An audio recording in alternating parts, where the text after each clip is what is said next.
Na štandu smo grupacije Bentu Motors, glavnog predstavnika za Srbiju električnih vozila, koji predstavlja novi koncept gradske mobilnosti.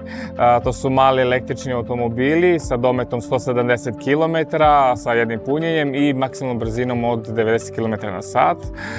Postoji cargo verzija sa 2 sedišta i family za 4 sedišta. Brzina punjenja oko 6 časova. Vrednost, odnosno cena punjenja je oko €1,5 do €2 po samom punjenju. 2 godine nema tehničkog pregleda, prva registracija 15.000, druga registracija 10.000, uz pomoć Erste banke imamo posebne uslove kreditiranja, tako da uz učešće €3.300 njegova sajamska cena i rata mesečna izađe €96.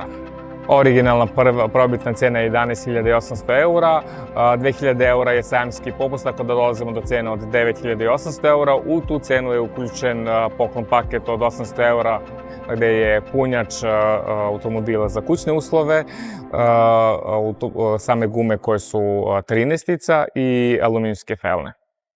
Tako da on dođe na €9.800 uz mogućnost da se dobije subvencija države u visini od €500.